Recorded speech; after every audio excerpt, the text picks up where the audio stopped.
So today's topic is what climate change means to Chicago, its effects, impact, advocacy, and action. And Chicago is certainly encountering firsthand the effects and the impact of climate change during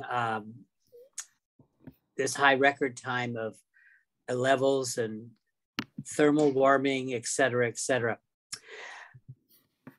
Our speaker today is Mijo Vodopic. He is the Senior Program Manager at MacArthur Foundation, and he works on affordable housing and climate issues at the MacArthur Foundation. He came from the U.S. Government Accountability Office. And during the presentation, he'll tell us more about his work and what he does, and also challenge us with what we can do. Take it away. Oh. Thank you, Terry, and thank you, Lucas, and everyone there at the Hyde Park Village for this invitation. I always welcome a chance to talk with friends and colleagues about what we're doing, and hopefully encourage you and to think about the ways that you could be engaging to address this climate crisis.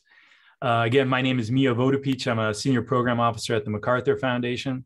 I am a longtime Chicagoan as well. I have a set of slides that I'll go through that kind of just covers some of the basics of the science, but really what's happening in Chicago and nationally, and then leave you hopefully with some ideas about ways that you can all move forward either individually or collectively. So I'm going to start sharing my screen. I would ask, if there's anything you'd like, questions, drop them in the chat. Feel free to interrupt me. I'm more than happy to take questions on the fly. This is at times a kind of a complex and a messy topic, as I'm sure you all are well aware of.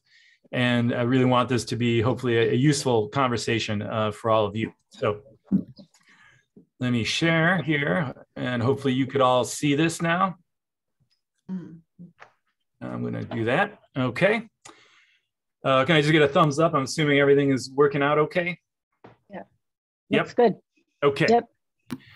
So, just a brief disclaimer. I am here talking, while I am at the MacArthur Foundation, talking on my own, though my opinions and views are not necessarily those that represent MacArthur.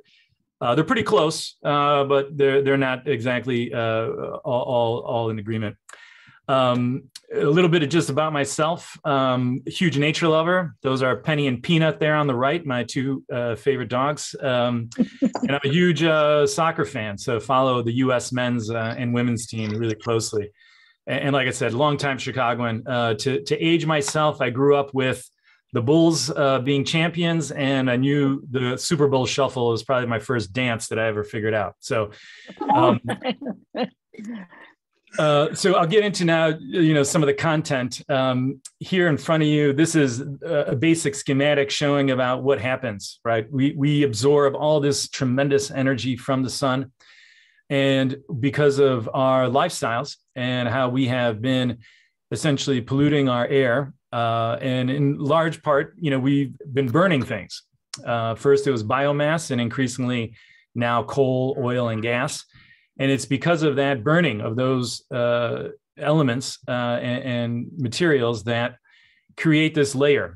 We could call it, in the nicest way, a heat blanket, or essentially a way that locks in a lot of the sun's energy. And what that does is when we have all this increased energy, it really disrupts what has been a very stable climate that had allowed humans to start farming, and that allowed really civilization to continue. Can you please, I will give you my email at the end. Yes. Next slide. Let's see. One of the things I want to dispel, and this is, those of you who are news readers, you'll hear about, well, China's not doing this. Why should we? And in part, China is the largest emitter by country. But when you look at it a per capita basis, the US is nearly twice, we produce individually twice as much carbon dioxide pollution as China. That's not to say that lets China off the hook or us, but it's to help, situate all of us in this conversation, because it isn't, while there's local impacts, this is a global challenge that we all need to be thinking about and mindful about. Another kind of picture to show is what has been the historical emissions. And here, the US by itself is by far the largest leader. And this goes back till, all the way from, I think here the chart says 1731, and this is essentially when some data was available. But again, to dispel this myth that, oh, this is all on China, this is all in the US, or this is all on emerging economies to move away from basic, needs to meet their energy demands. It's a complex picture. And there's a historical aspect to this because carbon dioxide lasts for many hundreds of years in the atmosphere. And we need to be thinking about it historically as well as what's going on right now. This, I want to just give you a quick picture of where the direction is going. You see the rest of the world there, but you see the US, India, and China. While the US is leveling off, we're hoping to see China level off as well. And again, just as to recognize that the rest of the world is trying to live lifestyles, if not like the US, closer to that. And that's not, everybody driving in an SUV. It's really having basic access to healthcare, basic access to quality food, and increasingly now, even basic access to cooling, as we see both here in the US and elsewhere, how difficult it is for basic life to continue, human life, when it's too hot to either run a business, go to school, or do anything of leisure. This is the picture when we talk about what's been being burned, where we have been historically and why have we been feeling really in the last 30 years, 100 years, 50 certainly, about what has changed in our atmosphere. If you recall that graphic before about what's been kept in here by this heat blanket, this shows you the level of amount of carbon dioxide that's been in our atmosphere. And as you can see there, all the way to the right, it has just been exponential over the last 50 years. And that's been exclusively because we burned coal and burned oil and burned gas. Those are the main drivers. So what does this mean in terms of impact? And I think this is something, as I'm thinking about, my hope is to turn many of you into climate advocates, or at least better informed about what is going on globally. One of the things that is often a challenge is that, oh, this is something that's going to happen in the future or isn't happening now. And while there is a time element to this, meaning, and if you look here, when you look at the numbers for 2100, how much more of GDP loss will there be? That's true, and that's a lot. But 2030 is around the corner. And I'll show data now where we have already seen tremendous amounts of impact of climate change on our daily lives, on our businesses, and our economy and society. And it all has a way to being factored into a truly high cost. And here, again, just to convey that, the business as usual, that's as if we don't do anything. But even when we're taking aggressive climate action, there will be costs that we are going to have to bear. There is too much climate pollution in the air already, and increases in temperature rise have already happened, and we're already feeling the effects of that. And so it will be taking time by the time we get rid of all those emissions one way or the other in the future. Building on that issue of cost, this is a snapshot to give folks, well, what does it mean? Because often we're tied to the examples of extreme weather as the best example of how has climate change really impacted our lives. And this just gives you a small snapshot of this is 2021 in terms of how many billion-dollar disasters have there been. And you see it all from, be it fires to crazy, to more horrific storms, tornadoes where they used to not be increase in hurricanes, and obviously damage because of drought and harsh weather. Back in the 70s, we were down to only no more than 10 of these per year, and now we are easily double that amount in all that short period of time. Here's another snapshot to kind of show you that level of disaster and the costs. And here you see just that tremendous increase starting, or, you can see the graph line. If you drew a straight line, it's going upward. And obviously from 2010 onward, a pretty substantial increase, and mostly due to severe storms. And the severe storms and this hydrological cycle that we have come to depend on as humans for basic farming and meeting our needs, this is what is truly being disrupted. And it's that hydrological cycle, because of the warmer temperature, it is moving water faster in various places that is, again, disrupting what we have come to learn as just basic patterns of rainfall, weather, as well as how land can absorb or not the different water stable, how water has flowed over the centuries, really millennia, since we've been able to, again, farm more easily. Here's a small picture of, this is what it looks like. We could talk about all the data, but these are some basic visual of, what, and here in the Midwest, it's this challenge of having too much water at the wrong time. And that's that sense of disruption in terms of the hydrological cycle, where it will disrupt us being the breadbasket. That will be unlikely. We certainly won't be holding that, if this continues on in the future.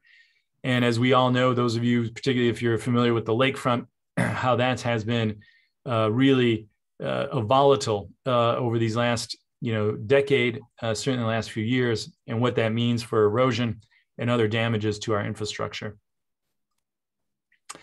I talked about what is it that we've been burning, and this is just to give you a sense from 1700s all the way to 2014, kind of a sense of how this has changed.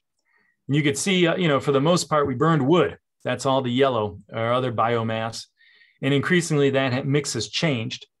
And now, MacArthur and others all have been fighting to kind of limit how much coal is burned, and that's gone down, thankfully, in a good direction. But it's been made up of oil and gas, which are also, while they have less carbon dioxide pollution, nevertheless do not help in terms of addressing the climate crisis. So now I want to talk a little bit about Chicago and cities in general, but I'll focus on Chicago and why this increase in heat, what does that mean for us? And you may be familiar with the term called heat islands. And this is essentially, concrete and tar and what we've made up of our urban infrastructure retains a lot of heat, especially when it's being cooked in the sun. And unlike, let's say, rural areas where there is some different ways to absorb and reflect heat or give it off back at night, things like concrete and glass, really concrete primarily, retains a lot of heat. And because of that, we have heat island effects. In Chicago is no different. As a matter of fact, that heat island effects often are also in communities that have been typically economically disadvantaged or underinvested. And so there is this tremendous overlap in terms of where these heat islands are happening and where there are other social challenges and ills that are plaguing our city and other cities. So when we talk about Chicago and what it as a city, this is I'll note Climate Central is a grantee of ours and who we work with really closely. And they take into factor albedo. This is how many roofs have we been painted white or silver. And I don't know if you all have control over property, but that's like the simplest thing to do. How much green space do we have, population density, and then building height as it affects things. And so what is this shown is that, on average, we're seeing, heat increases of nearly 7 degrees. That doesn't seem like a big amount, but when we're talking about when you turn on the AC or not, and that has an issues for equity about, who has the ability to turn on their air conditioner and keep it on, or just in terms of how we can cool off if it does get hot. This gives you a sense of how intense that is for Chicago, and I'll show some data that compares us to other places. So basically for Chicago, this heat we have 7 days, and actually at least a week minimum more of very hot or warm summer days. And this is degrees, well above mid 80s, and then add in humidity and what the real feel may be like, and you're pushing into the 90s, if not hundreds. I think we've all seen this in the last, these last few days have been great, but just a couple of weeks prior to that, we've seen how intense that heat is and what that means for everything from how to spend your time outside, what you can do, your commute, et cetera, let alone your electricity bill. here's to give you a sense of how much warming has been happening since 1970. And while, we've had some intense increase, the real Southwest there, as you could see, and you probably see in the news from all the fires that are raging there, how much warmer it's gotten here in the US. Very intense and increasingly going in the wrong direction. Here's a comparison about, this is already what has happened according to, the latest science since 1970. The US has seen about a 2.6 degree increase, and that's again mostly factoring what's happened in the Southwest, looking at it nationally. But even Chicago, near 2 degrees increase in our temperature. And that's not just day to day, that's already baked in, meaning, if it should have been 72, it's 74. And again, where it's really challenging are those days when we get hotter, how much more heat that is for us. On the flip side, and this is dealing with the winters. Oh, I'm sorry. Here's one more picture to show you kind of where Chicago may be headed. 2060 will be my lifetime for sure, and some of yours. And Louisville's pretty hot. No, I won't be. And this is where we're moving in terms of, again, this is assuming little to no action is taken, that, by the end of this century, Chicago will essentially have an atmosphere that's attributable and similar to downstate Mississippi. The other kind of impact, and this is sometimes a challenging one, is that, well, a good thing is that we have longer growing seasons. Perhaps we could grow more food. And while that is a positive in some regards, and now you have to take into consideration, is the longer warmth also tied with healthy rainfall so that the plants can continue to grow in that period. But that also relies in longer allergy season. I myself have allergies, and I've certainly noticed a difference over the last 10 years about when I start sneezing and when I stop. And it's a lot longer of a period of time than it ever used to be. And this, again, has tremendous impact for children's health, especially when you think about lost school days, or for workers who may have to lose, valuable earnings because of asthma or other issues that are exacerbated by allergy season. I talked about all the heat, and that one makes sense, and I think a lot of people can understand that. But there's also, in the flip side, about our declining ice during the winter, and this is particularly here in Lake Michigan, and you see the peak ice cover has been increasingly going down. And again, this is only over a period of, basically 40 years. But importantly to note, because as the ice shrinks, that allows for a lot more turbulent, less water being soaked up, and more damage in terms of less heat being reflected back out. Essentially, the lake stays a darker color because there is less ice, and therefore, even in the winter months when we would be bringing temperatures down, they're not going down as far enough. And so this has a negative kind of feedback loop where the less ice there is on Lake Michigan, the more heat it absorbs over the winter months. And that, again, has problems for the ecosystem, meaning, fish, algae, other things that cannot be operating at that warmer temperature, as well as damage and erosion to our infrastructure all along the lake shore. I talked about heat. One of the things that we've supported at MacArthur is a documentary called Cooked, Survival by Zip Code. Some of you may recall the 1995 heat wave. We lost 739 fellow Chicagoans during that heat wave. And that was all because we were unprepared for the type of heat and how to check in on each other as friends and neighbors, but also not having the systems in place, both at the city, county, and state level, let alone national, about how to handle such an intense heat wave and what that means for how citizens can weather this type of difficult storm. So it's a great film. If you all haven't seen it, maybe that could be another showing that you could do for the village or your partners. What are the costs? I talked earlier about, the costs for climate change, obviously flooding and the damage that does to not only homes and businesses, but our infrastructure. There is down trees, so the loss of our green canopy, which again, the more trees we lose, that only exacerbates further the heat island effect, as trees are tremendous tools that can not only absorb water, but can also do a great job of shading us and providing relief from the heat. Now I want to talk really briefly about MacArthur's work in this. Let me just check on time here. I want to make sure I'm at 12:27. Terry, do you want me to speed up a bit? I could. I'll keep going until I hear differently. So really quickly, the U.S. strategy for us, we work in India, China. You're doing fine. Okay, great. All our work is really about lowering the carbon intensity of these economies. And our biggest focus is thinking about energy and frankly, thinking about how do we build the public demand for climate solutions. Unlike things like when we talk about how we stop smoking or how maybe we advance marriage equality, when it comes to climate, there isn't a thing to do or a thing not to do.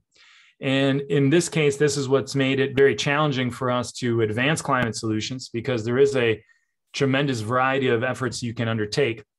But for us, again, for MacArthur, it's thinking about that public will and that public demand.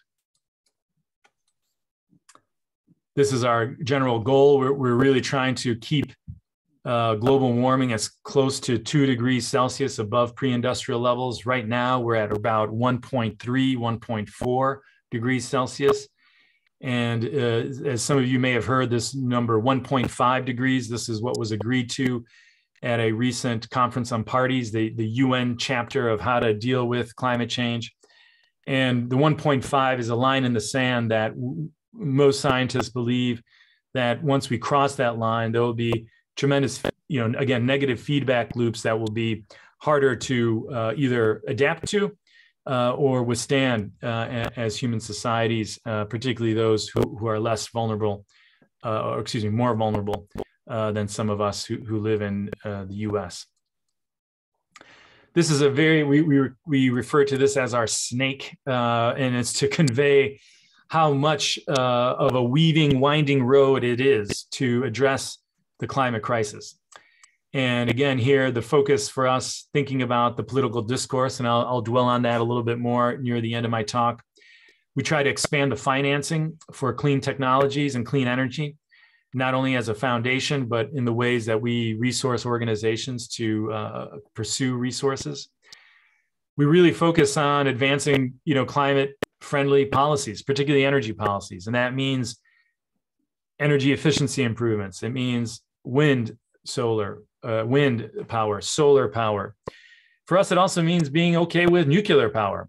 As a matter of fact, most of our machines that we're on today, all of us, so we're powered by nuclear and some gas. And nuclear power is carbon-free, though it does have some challenges when it comes to security issues and nuclear waste. And the last piece I'll mention, and this is kind of a broader effort of ours, is we try to support power building. And here it's really a recognition that there are certain communities who are really on the front line, or as we say, fence line, meaning they are directly being impacted by the fossil gas industry. And how do we help them fight back in terms of improved air quality, improved water quality, and just overall quality of life that's related to better public health outcomes. Here's a quick just snapshot. We work with a whole range of groups all across the country, including here in the US. We work with businesses, we work with labor, we work with environmental justice groups, we work with the large environmental organizations. And really our effort is to really demonstrate what a broad constituency there is to address the climate crisis. Our biggest grant making has been to retire coal plants. I've talked about energy, and coal is the dirtiest of that energy. That includes closing the Crawford and Fisk plants here in Chicago. MacArthur was supportive of the Sierra Club and other local organizations that were leading on that effort. And this is to give you a sense of, where all this coal is and how dominant it is, particularly in our region, and how important it is for us to continue to retire coal. And importantly, not to replace it with fossil gas, but to replace it with better energy management and hopefully renewable energy sources. One of the challenges, I talked about the discourse, and the discourse has been in particularly fractious. As some of you are probably familiar with the tobacco industry, there was, outright lying and misinformation sharing, and really trying to dissuade the public from thinking that cigarettes were first, unhealthy, and then secondly, how to prevent people from smoking. Oil and gas and coal companies have been following a very similar playbook in trying to dissuade Americans about the opportunity, meaning, is it possible to transition? We believe it is. And as well as what their role has been in actually denying first that climate change was happening, and now trying to delay any major legislation or policy advancement to address the climate crisis. And unfortunately, these are some of the largest companies here who spend, as you could see, tens of millions of dollars to convince people like you and I that there isn't a problem or that we shouldn't do anything about it. And this is what, MacArthur and many of our grantees are up against in terms of trying to convince people that, yes, this is a problem. It's happening right now. It's not going to happen in 2030, though it will only get worse by then. But it's fighting against oil and gas firms on how they lobby our representatives and ourselves. I want to point out, I don't know, some of you may be Cranes recipients or follow Cranes. They've had a great piece here. They have all this exploring public policy issues that matter. And one of the interesting kind of efforts that they or lines that they've been having is about, well, climate change can actually maybe be good for Chicago. And there is some truth to that. We may have less colder winters, but they will be nonetheless more volatile in terms of hard snows, freezes, and then warming. And I don't know if any of you are homeowners or have had property that you do, but this last couple of winters have been exceptionally damaging to roofs and gutters and cement and bricks because none of this material is meant for the type of volatility that we are expecting. But I encourage you all to take a look at the Cranes forum here, because it offers some interesting ideas about, for example, all the climate migrants that we expect will be coming, particularly from the Southwest, as the Colorado River dries up and fires continue to ravage many communities there. No longer will Arizona be a place of destination. And I think places like Chicago will see an influx of people coming. And, it's up to us to think about how to welcome them and perhaps how to think about helping protect the places where they're coming from. One of the challenges I think we often see about climate change is, why do we have to act now? Isn't this and this is going back to kind of some of the falsehoods that oil and gas companies have been profiting, saying, well, look, this is a problem way in the future. We have time to get to it. And frankly, we don't have time. I'm hoping that that's the one thing I can leave you with, that these changes are happening right now. All of us on this call are facing and bearing costs associated to climate change. And I'll get to shortly, there are things that we could be doing to help address that. But this gives you a small snapshot about why is now moving better than waiting. And in part, I point to, one, there's tremendous health benefits, particularly around air quality. If we stop burning fossil fuels, that improves all of our air quality. There is a notion about, hey, we can conserve resources by spending and investing in climate solutions now, so as not to have to worry about and take on the cost of how expensive it will be to try to adjust or adapt to climate change in the future.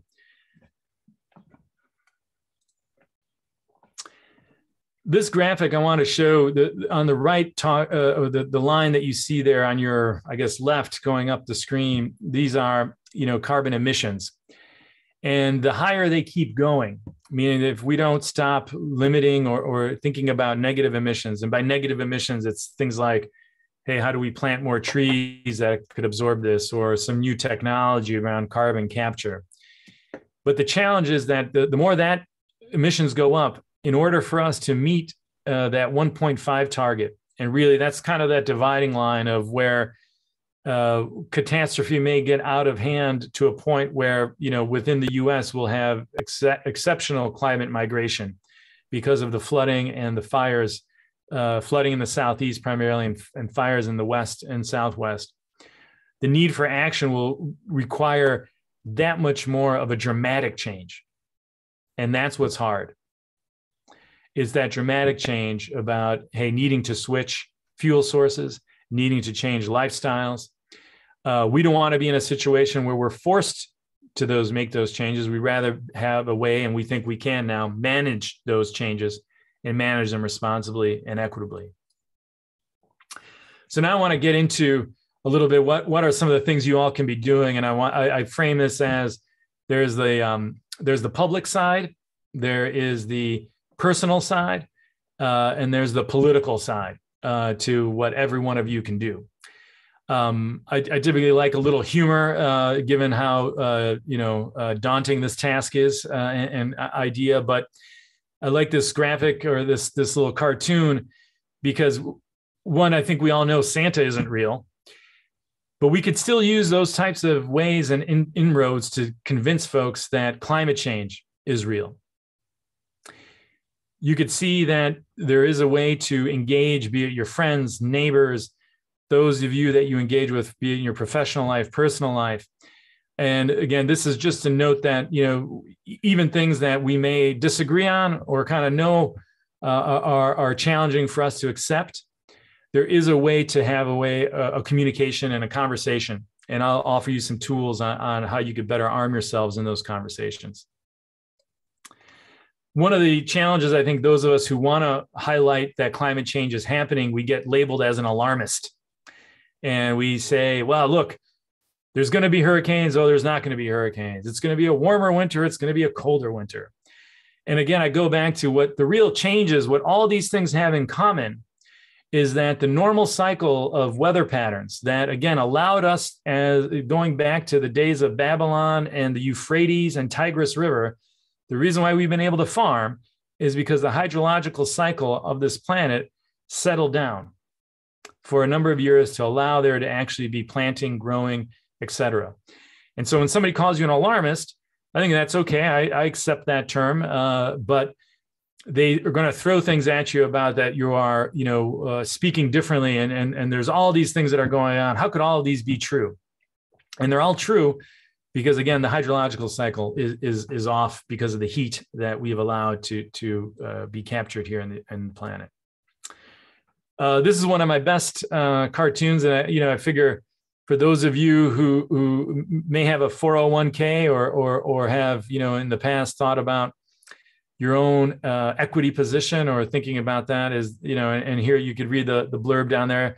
Yeah, the planet got destroyed, but for a beautiful moment, we created a lot of value for shareholders. And this is, again, one of those kind of things that both the fossil industry and other companies that are aligned with them want us to keep thinking in the near term, want us to keep thinking that, no, this is something, it's super important for us to have value creation.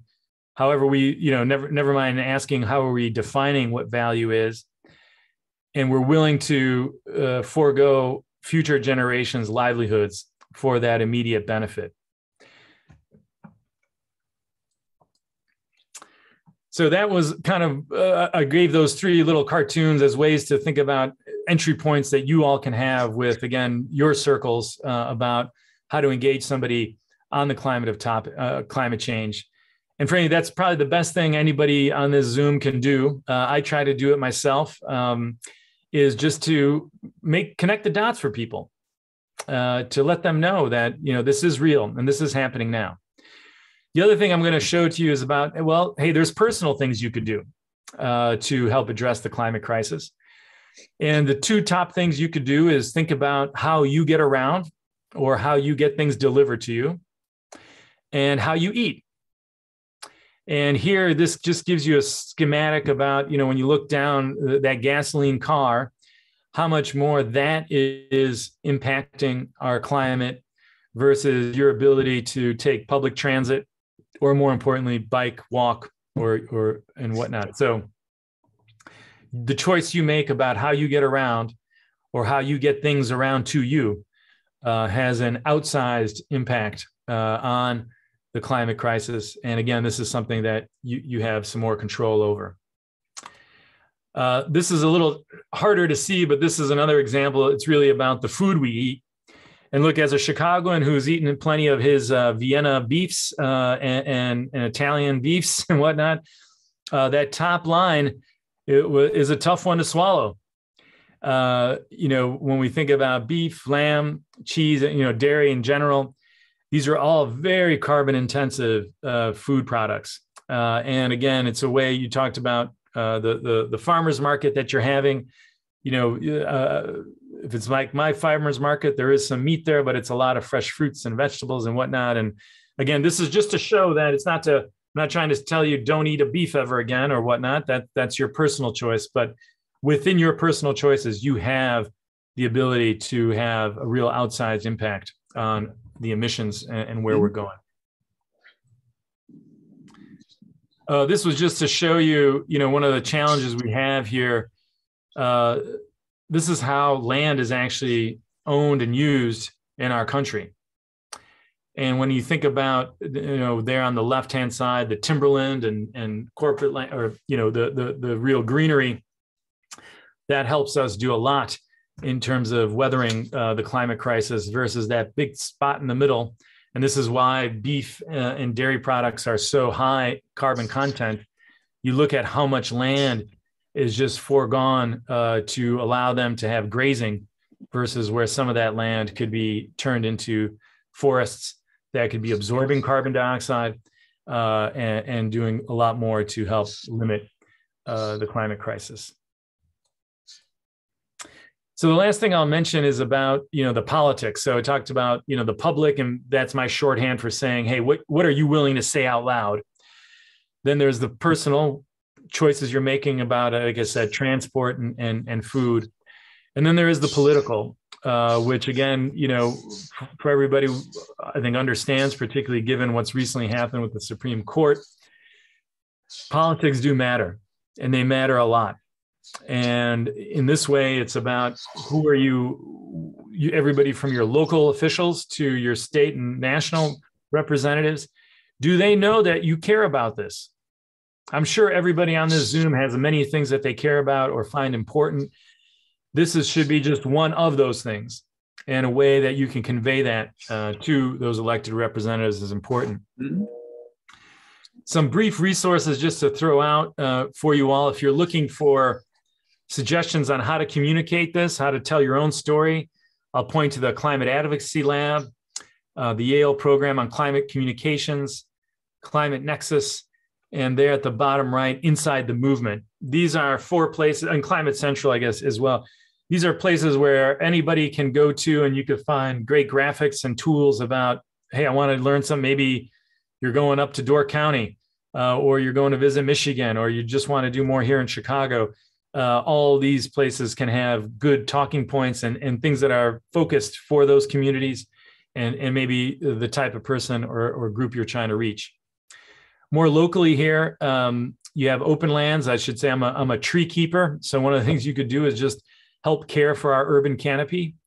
CEJN, the Chicago Environmental Justice Network. This is an organization that MacArthur and others helped stood up as really a way to think about fighting for better air and water quality here in our city and county.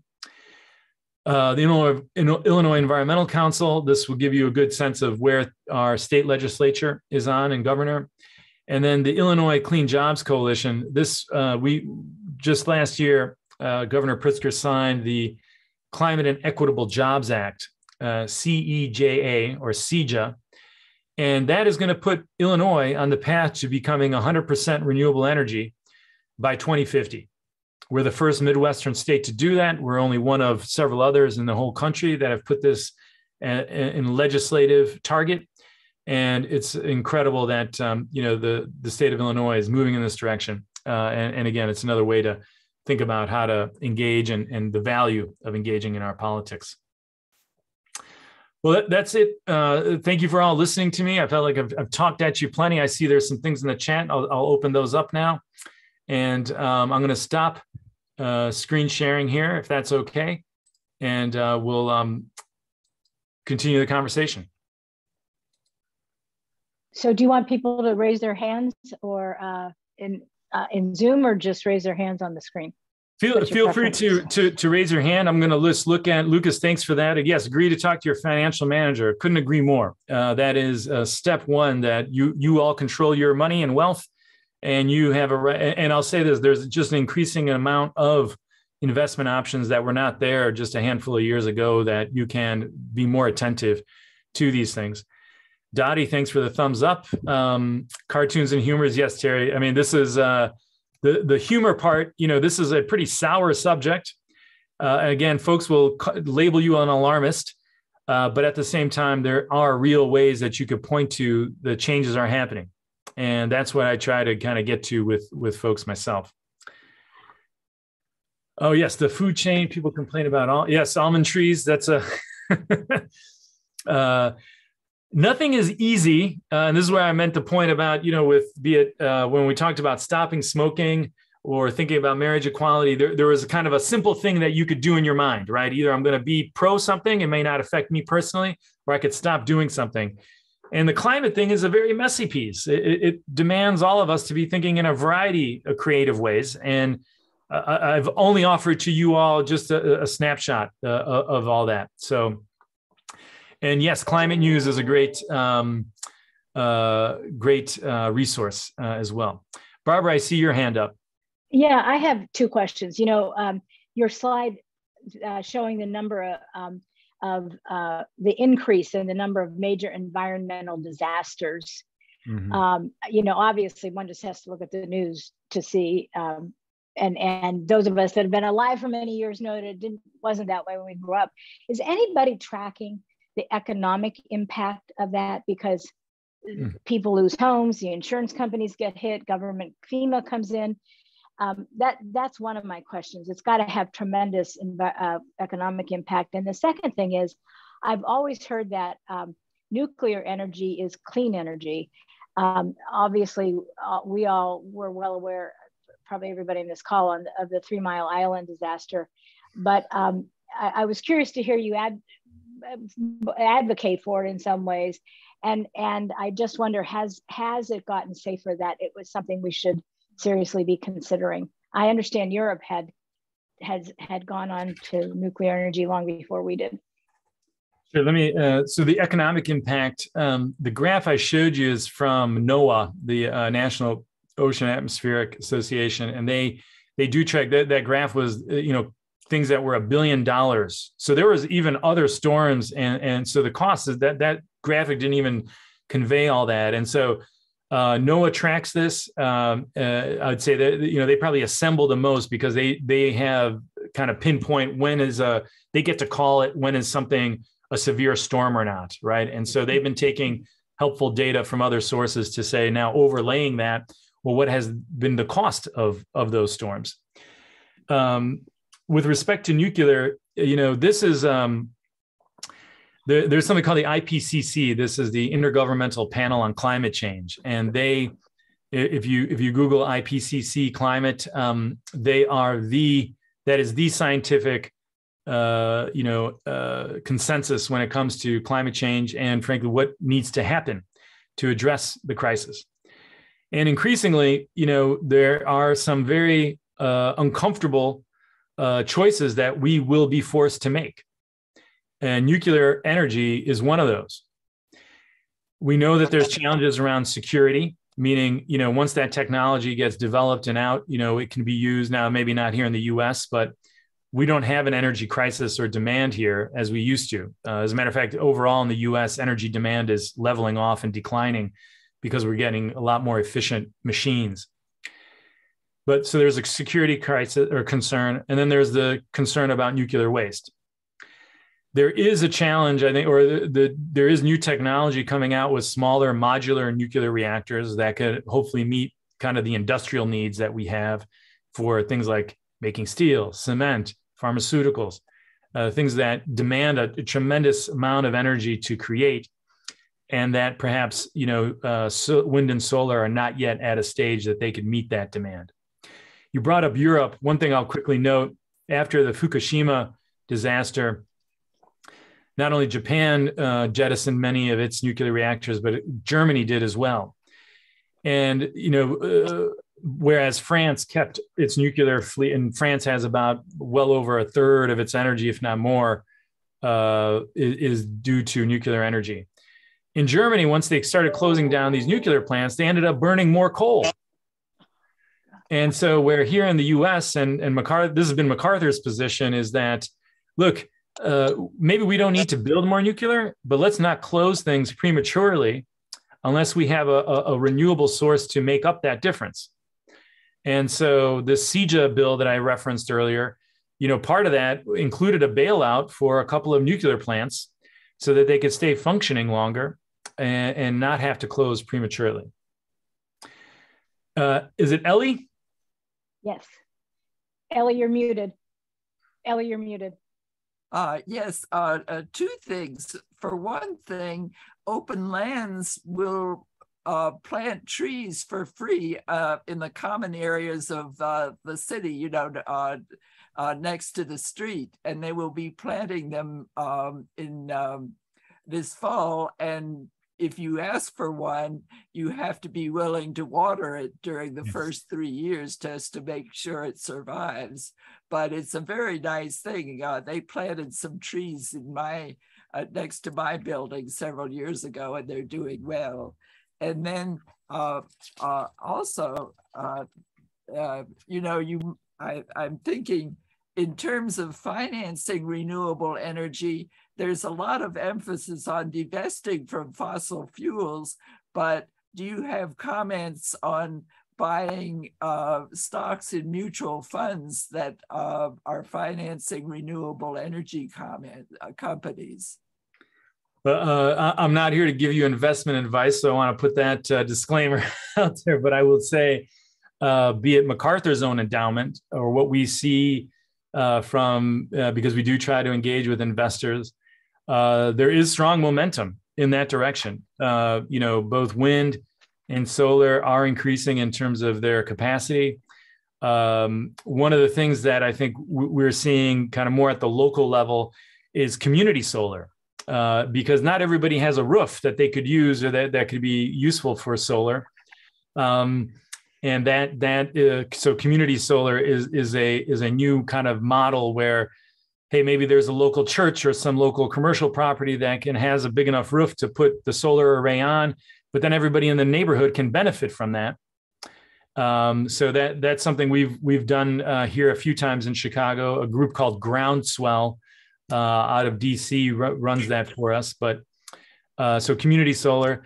The other thing I'll mention, Ellie, one of the where we're coming up also with renewable energy that's important as you're thinking about investments is not just in the initial development and deployment of, let's say, solar or wind, but increasingly thinking about batteries and the role that batteries will play, because both wind and solar are, as we know, volatile, and sometimes the wind doesn't blow hard enough or it's not as sunny as it needs to be.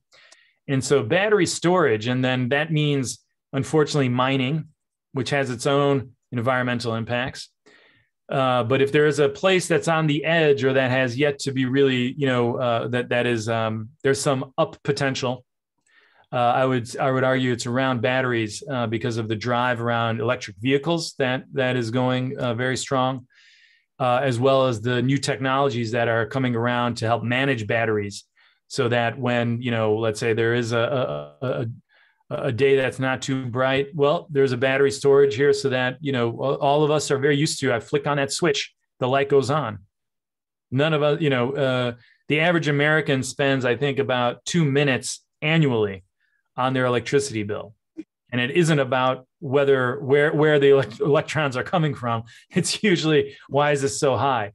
And so I think there's a lot of opportunities with that. Rita McCarthy had a question, and then so did Susan Alito. Rita's first. In the chat. In the chat. Right, geothermal. Yes, Rita. So this, I think, is a green source and a renewable source. The challenge with geothermal, there are only certain geographies where that it really works well. Chicago happens to be one of those areas, but because of how developed certain parts of the city are and just our infrastructure, that makes it a little more, it makes it just more costly to dig up all that old cement and all that old infrastructure by the time you could put in the necessary geothermal equipment. For those of you who don't know, geothermal is really essentially putting pipes all the way down into the ground where it is common, or excuse me, where the temperature is consistent, and then using that to both regulate heat and cooling in the structures above ground. So I think that there's a lot of potential for geothermal, but because you need a pretty big footprint to do that, and a particular type of geographic, situation, it has those are its limitations. But it is, we certainly count that as part of the renewable energy resource mix. And then Susan, you can identify a local organization to collaborate for both staying in foreign and possibly. What is U of C doing? That I don't know off the top of my head what the university is doing. I can't imagine that it doesn't have some things, but I couldn't say here's an office or here's what's going on. In terms of local organizations, Ellie, thanks for noting Open Lands does do a lot of planting. So I know, for example, I organize my MacArthur colleagues, and we, every year we pick a different neighborhood and we go plant trees in that neighborhood. And that would be, one easy thing to do. Many organizations, like the Illinois, they have other member groups, there's Morton Arboretum, others that also do some things that are kind of outwardly facing, where you could go or Friends of the River, I guess, is another example where, now that's also thinking about pollutants and whatnot. It's not directly on climate change, but it's still about environmental health, which is very important for our city. I guess part of what I'm thinking is that it's easier to get involved with and to relate to something that's very local and feel like you are having an impact. So something like the Center for Neighborhood Technology is doing some things. Yes. Or local park advisory councils, just sort of counting trees and helping keep up the plantings. The university did some months ago have a program on climate in the city that I sat in on, but I haven't heard of anything more going on there. And it's kind of important for us to know what's going on, to be able to work together on this very huge problem. Very much so. Susan, earlier weeks or so ago, you had mentioned some organization, a collective of older adults from the villages that were interested in climate change. Is that? That was coming out of Mather, and Mather then proceeded to fire all their people who are working on those issues. And this is a step in the wrong direction. I don't know. I think North Shore Village might still be doing something, and I certainly, if anything comes of this is something that I think is a good opportunity for villages to get their arms around to work on.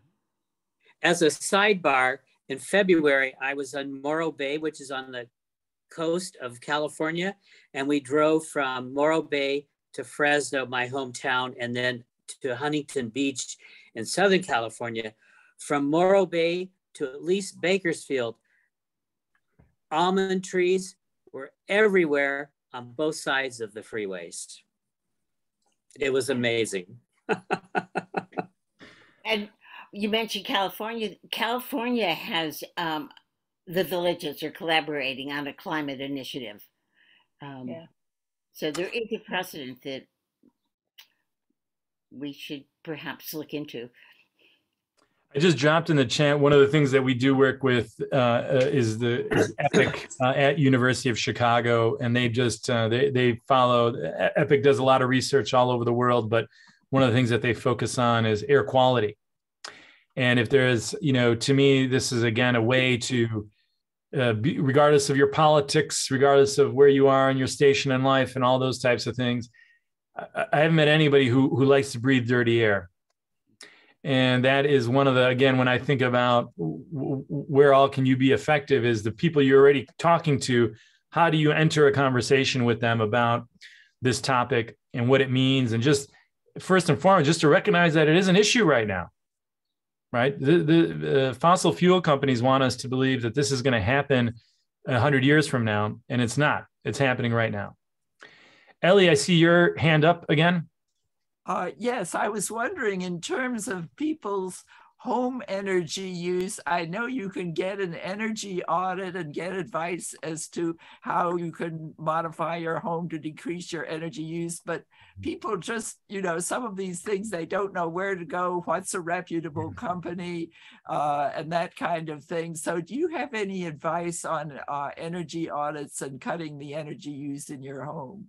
Sure. I'll the one group, let me get their URL up, is Elevate Energy. They are a Chicago-based organization. They work with both homeowners, but also multifamily buildings, which is just looking from the screens, it looks like maybe folks are, there's a mix of the kind of housing tenure. That would be a great place to start. And they have a whole range of kind of vendors and contractors who they work with if you want to dive deeper. But they're one place to start. Increasingly, a lot of contractors are also, pursuing this. They see, folks are paying attention, because there is also a bottom line to having a more efficient home. Particularly now as we see gas prices as volatile as they are, so Elevate Energy would be a good starting point, Ellie, for those of you there. Thank you. We are past the hour, so I want to be mindful, Barbara and Terry, of your time and everyone else's. I want to thank you all for listening to me, asking questions. I hope you found this at all, somewhat useful. I did put up, I'll just put the screen back up with my email. You see it there at the bottom. It's M Vodopic. That's MVODOPIC at, oh, look at it's misspelled. That's a no-no there. It's not MacFound, but MacFound, FOUND.org. Apologies for that. I did not catch that. You think by this time I would have, anyway, so that's my email. Feel free to email if you have questions or want to follow up on anything. And again, thank you all for taking the time to listen. We want to thank you, Mijo. This has been extremely informative. And as you can see, it generated a lot of questions and interest. I think this is probably something that would be a repeat or extended conversation about this at some time in the future. But thank you so much for your time. And I certainly learned a lot. I hope everybody that participated feels the same way, but thank you so much. Thank you all. Have a great day, and good luck to everybody. Thanks so much. Bye.